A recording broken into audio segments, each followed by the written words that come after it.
Welcome back to the Director's Garage. I don't know what this is, but I am your host and resident idiot, Michael, and today, folks, we've got a headphone that everyone and their brother has reviewed. I'm dead serious. I am officially the last channel on Earth, I think, to get these things. Nothing like building up the hype, right? Next week, we're going to have an exclusive review of the 2016 Sapphire. Who's producing this shit? Anyway, it is a mystery box, so stick around if only to see what the heck came in the mail. I wonder what the trolls will do with this intro. I can't wait. But here's another thing I can't wait for. My next Director's Garage store merch order, just in time for the holidays. You know this is going to be a wacky episode, folks.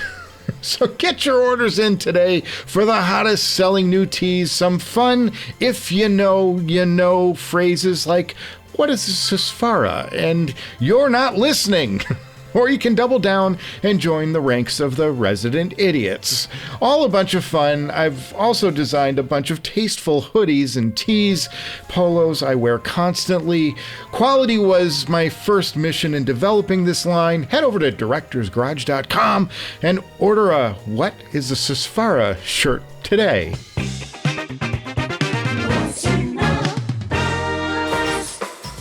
Throwing caution to the wind today. So, about a month ago, I received this box, and who doesn't love a box? So what we're going to do today is open this box, check out the all too familiar headphone inside, and give this once-in-a-lifetime, never-before-seen headphone a first listen. Then I'm going to make this headphone, well, this box, disappear for a few weeks. Where'd it go? And then it will magically come back, and I'll do a deeper dive into the sound of this thing and talk about its many properties. Sound good? All right, just about there. We got one side to quickly undo, and are you ready? Are you ready? And oh my God, paper. Any of this, and oh, you can kind of see it. Whoa, we got a whole thing here. Got a lot to investigate. Oh my God, but you can tell it's a ZMF. You have no idea where this is heading, right? Please. Oh, and you kind of see the name of it right there. It says Orig 3.0. Who knew? The Orig 3.0. Nobody's had this one. Get out. Yeah, so let's pull this out, and yeah. Guys, it's the Orig 3.0. Nobody's seen this thing yet. Pull the box out of the way, and we're about ready to unbox this thing and show it off. Man, I think I'm amusing myself today more than anybody. I hope you guys are too so far.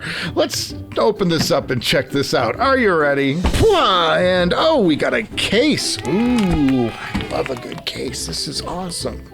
It feels like leather. It could be leather. Maybe it's a pleather. Lots of cards with the ZMF materials. A lot of that. But let's unzip this thing. I just want to see the headphone at this point. Here we go. And oh my God. Look at these. Oh, they got a little bit of protection there, but whew. Look at these things. Look at them. Man, they're just beautiful. It's a really dark wood. It's like a walnut. This is like a leather chair you kind of want to sink into, you know? Well, it is the Orig 3.0, and I mean, nobody has reviewed these things, let alone seen them. Really? Talk about an exclusive. Help? Oh man, guys, we're having some fun today. Well, here is the thing. I am a ZMF fanboy. Zach got this headphone to me like a month ago, maybe even longer, but I had 2 episodes in front of it. The full review of the Imanis and Magna headphones, as well as that much maligned ES Labs ES2A episode that you all shredded. So this $2,200 headphone kicked around the garage for a few weeks while everyone posted their reviews. I'm a little late to the party, like a guy who shows up for Thanksgiving dinner at 10 p.m. and everyone's in a deep tryptophan coma. But back on topic, my how things have changed for this Orig. Take a look at these cups, but I want to take a little trip down memory lane. You'll note this is a dramatic departure from the Orig designs of old. Stepping into the Wayback Machine, the older versions of the Ori featured a more industrial design. That's because the Ori, once called the Omni, began its life as a modded Fostex T50RP, classic headphone.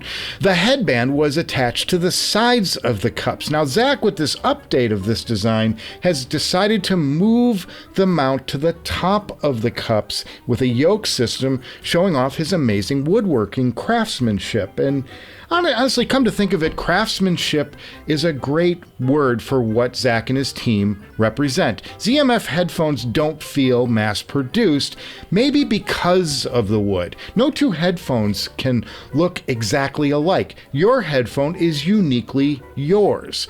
Like that scene from Full Metal Jacket. There are many Oris, but this one is mine. I digress. He's employing the same suspension system that's been featured on the Atrium and the Caldera and then retrofitted to the Verite. This is his best headband and suspension system, and it feels premium. Now, you saw when I opened the box, these came with a bunch of head pads, and Zach's head pads are becoming so legendary that other manufacturers are simply buying their pads from Zach, and I can't blame them. They're very, very well made.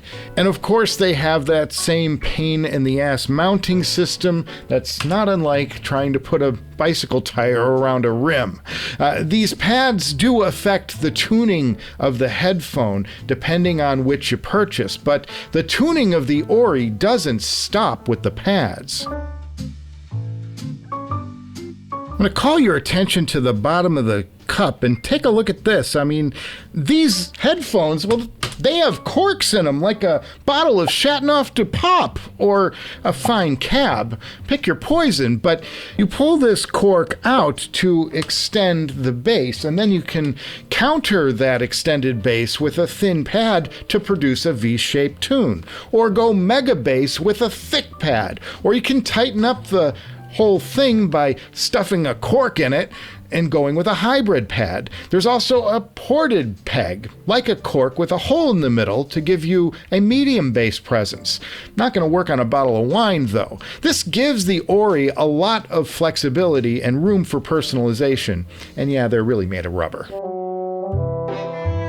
So before we dive into the sound of this Ori and its corked madness, I want to check out what else came in this package, because Zach always has a way of over-delivering. All right, so first of all, we've got a case with some cables in it, and oh my God, look at this cable. There's two of them. These are woven. These feel like a nylon and a plastic braid. Look at these things. They're beautiful. I'm not a cable guy as far as sound, but I love a good thick cable. And look at these. These things are gorgeous. And that came in a nice little flippy package. That's pretty cool. Gotta like that. There are two pad options. He gave me the Caldera Pads Top Perf Hybrid and Suede Vegan. I'll probably hold the pad swapping for the full review of this headphone, because doing all that swapping takes time and we don't have a lot of it. Now you also get this bag, and I'm kind of curious to see what's in this thing. And oh, we got a couple more cables. That's interesting. These must be the stock varietal that you get if you just buy the bargain basement kind of one. This is definitely a premium upgrade. You're going to pay for this. Of course, we got to see what's up here in the little netting here, and you get a ZMF polishing cloth. Always love this. And then you get some documentation. You've got a little thing about the wood. Makes a great frisbee. A scan me for ear pad stuff. And then my favorite part of this is a personal note from the maker. And, oh, look at this. They put my name on it. I love it. It's personalized. Guys, I got to send these back. I don't get to keep these. But we can see here that they are torrefied limba is the wood, and they're a demo. So we'll be sending these back. But it's very cool. I love that they do this on a piece of thin wood, shaved wood. So classy. Just love the presentation of this stuff. Now the last thing is this ZMF box, and what's in, oh, there's a box in a box, and I think what's going to be in here is the ported version of the plugs, if I'm not mistaken. It's the one piece of this puzzle that I think is missing. And oh wow, look at this fanciness. Whoa, I feel like I'm getting a proposal here. Open up this little velvet pouch. Kind of hope it's a diamond, and we'll open it and see. Well, it's just got some plugs. More corks for the corking. And this is the ported version, and then you have the solid version. Yeah, I'm sure they give you extra in case you lose some, and believe me, I will lose some. Okay, well, I think we've beaten this investigation of the new Ori 3.0 into the ground. Time to fire up the Ray Samuels and give this thing a first listen. Yep, we're heading into a director's garage sound impression. Cue the theme. Sound impression. Sound impression. Cannot get enough of those themes. Okay, we are wired up and fired up, and it's time to road test the ZMF Ori 3.0. I'm super excited to hear a new sound. I've never auditioned the original, so I have no frame of reference. This will be completely new to me, and I'm going to start out with some talking heads. The track is going to be Once in a Lifetime off the iconic Remain in Light album from 1980. The heads working with Brian Eno, and here we go. Oh, I like this. Oh, there's good bass. I love a good bass right off the top. The first thing that's coming to my attention is the stage. The stage on this headphone feels spacious, like it goes out, but it goes up and out. It's a very interesting stage to me, and there's something special about this. These are planar magnetic headphones. I didn't talk about that when we were doing the unboxing. So you're going to get a lot of speed with these, and I'm hearing a lot of speed up top. What I appreciate about this off the top is it's giving me kind of Caldera bass vibes. It's a little bit brighter on the upper end, at least on this track. Coming from the Caldera, it's a different flavor of headphone. It's a very full sound. What I'm hearing is a lot of layering in the instruments. Like, stuff is in and out. There's a lot of space here that he's playing with the sound. I just want to do this. Am I crazy? I'm impressed with this so far. It is a different sound for me. I'm going to pause for a second so I can talk about these, because it's hard when these are so sealed off from the outside world, and they're semi-open back. There are cuts in this cup, but they sound really isolating when I put them on. So these are semi-open backs, at least because of the cuts in the cups, but I'm interested to hear what the bleed through is like on these. I'll probably check it out when I get into post, and I've got to duck the music under because I'm picking it up on the microphone. But initially out of the gate, I'm really impressed with the stage on these. There seems to be a lot of layering, and like my first impression is like they're kind of intimate. They're more closer in, but then I'm hearing stuff that's way far out, also similar instrument or different instruments further out in the stage, and that's really an interesting sound. I'm very impressed with what he's got going on here. Now the bass is full, and now I'm going to do something that's going to be heresy to me, is I'm going to decrease the bass by putting the solid plugs in this thing. And these are real simple to put in and out. They're not a tight fit at all. They just kind of they've got a nice system here. They go in and out quite easily, I will say. All right, let's go to the top of the same song, and we'll pick up Once in a Lifetime again. Oh yeah, it tightens up the bass for sure. Not a ton. It's not like a wholesale change. It's a subtle change. Let me pull them out while we're in. Oh, these.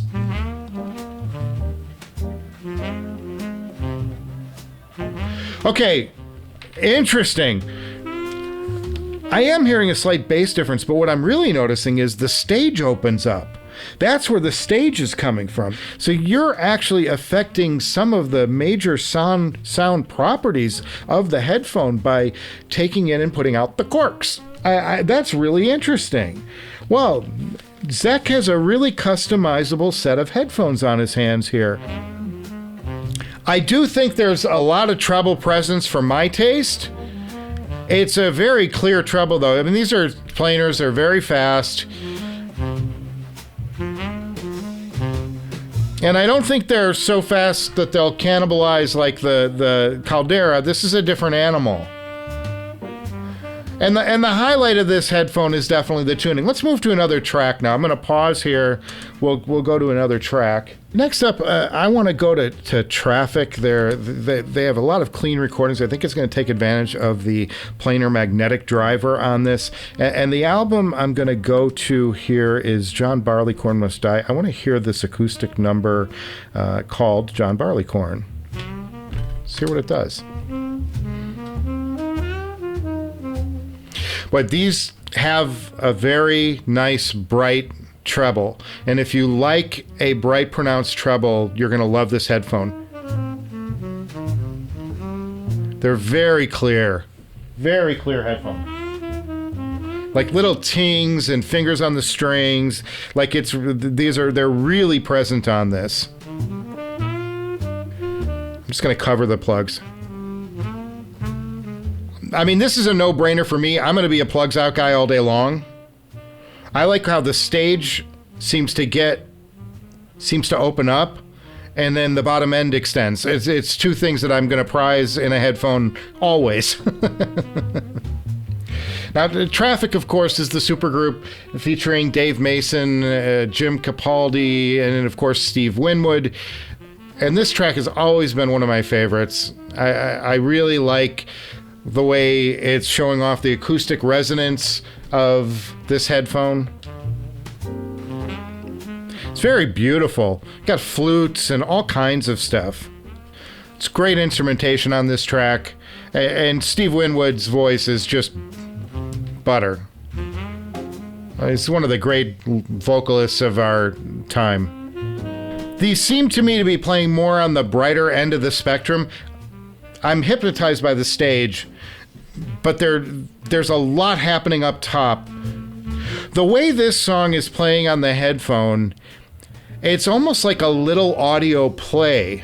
Like you've got flutes and little cymbal ticks and all triangles, and you've got this minstrel sound with the harmonies. It's almost like a tiny little play in your ears, and this headphone is just playing this out to the nines. It's got this gorgeous stage, lots of layering, stuff happening in close, stuff happening out far. It's a great track for this headphone. All right, we're gonna pause here now, and I'm gonna go to some classic Beatles. I want to hear a little more bass out of these and really test it. The track I want to go to is off of Abbey Road, and I want to hear the tracks come together. Here we go, Beatles, classic. I rarely do the Beatles. Woo! Boy, this hits hard.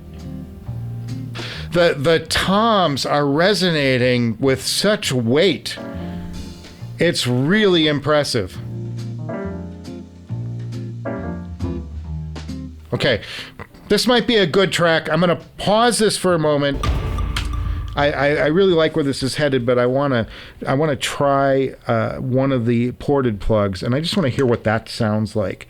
And I'll get into, I know y'all are probably screaming at home that you want to see the pad swaps with this and how that all plays out. I need more time to do that, and I'm already long on this episode, so I'm going to just do some quick demos of with and without plugs, give some quick impressions. I do think that these plugs are affecting bass, but I think they're also affecting stage tremendously.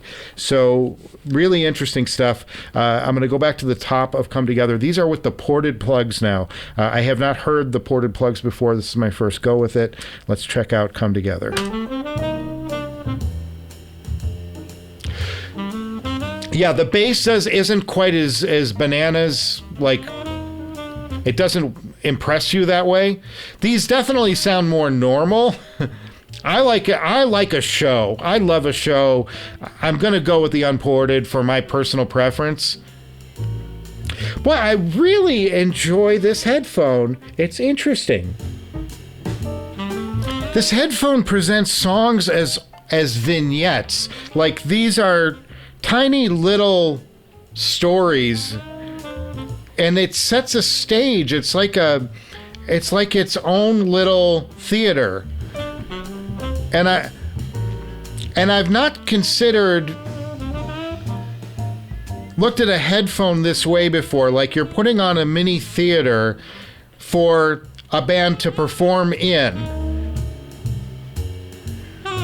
And there's a theatrical aspect to this headphone that is really fascinating. I'm very intrigued by this. I want to pull the ports out real quick, and I want to hear it once again without, now that I've been without the port, or with the ported plugs. I'm going to go without the plugs. The just sealing off the hole seems to really tighten everything up too much for my taste. But I'm going to go back and restart this now with, yeah. It's just spectacle. There's a little more spectacle with it, with the ports out, with the corks out, if you will. I gotta be different, guys. Oh yeah. Yeah, there's just it's a livelier feel without these corks in the headphone. And I appreciate that. I think if you want more of a reference, more of a neutral, yeah, I would go with the ported, because you're still not pulling that much of the stage away, but you are tightening up the bass a bit. The bass is a little bit on the, bleeding edge with these out. This is so wonderful. And this is the Giles remix from a couple years ago. I so appreciate this. I love the way he remixed this. This is one of his better jobs, I thought. Have you guys checked out the re-released anthology series yet on Disney? I haven't. Comment below, but I need to dig into that. I have the DVD box set of that anthology, the original one that aired back in the 90s. I imagine that they've remastered the new version for HD. Very interesting, though. I want to check that out. All right, here's what I appreciate. Here's what I appreciate, guys, and I'm going to pause it right here. Here's what it is. These things have a style and an attitude. The Ori 3.0 has a position it's coming from. This is not like, oh, I want to be Mr. Neutral headphone. I want to present an authentic representation. This wants to put on a show. And I love a show. I love a show. I love a good show. And I appreciate any headphone that dares to present music in a slightly different way to me. These are like poetry to me. They're like phrases and thoughts that are put together and surrounding you and sort of putting on this little play around your ears. And I really appreciate what I'm hearing out of these. I'm intrigued by the porting system. I think that the plugged up version, the corked version, fully corked version, isn't going to work for my taste. But I do think that the slightly ported cork and the open non-corked versions are really where my preferences drift. If I have a concern with this headphone, and I'm sure Zach's got a filter for it, I would want to maybe pull in the treble just a little bit. These do lean a little bit bright, but they're getting the bottom end and the stage so well. If there's a weakness in this headphone, to my taste, it's going to be that they're a little bit on the bright side up top. Conclusion.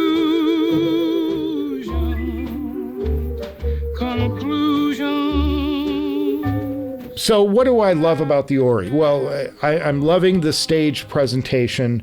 I am loving, obviously the construction is great ZMF quality. This stuff all feels fantastic. It smells fantastic.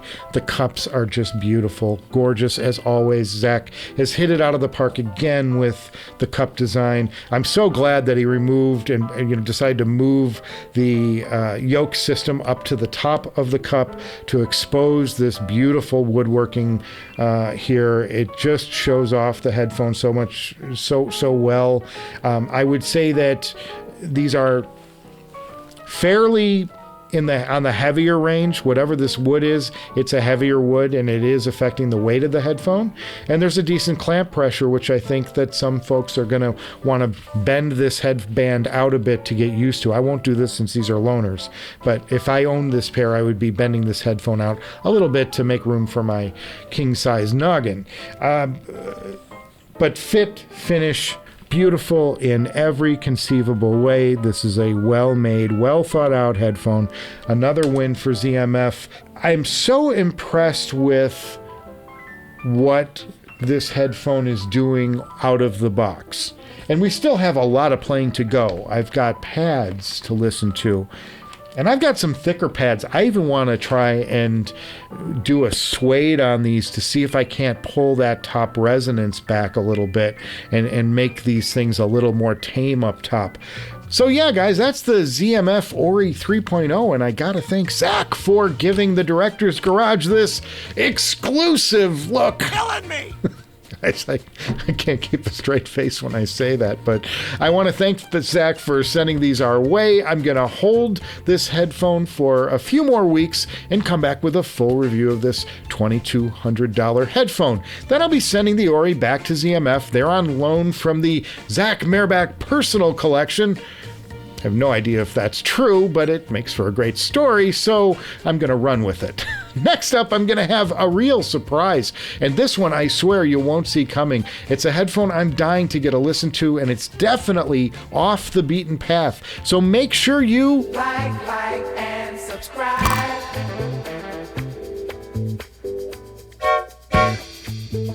To the Director's Garage. Quick shout out to my Patreon crew. They're the very best in the business. You're looking at their names right now. You can head over there to join in on the fun. We do meetups and stuff.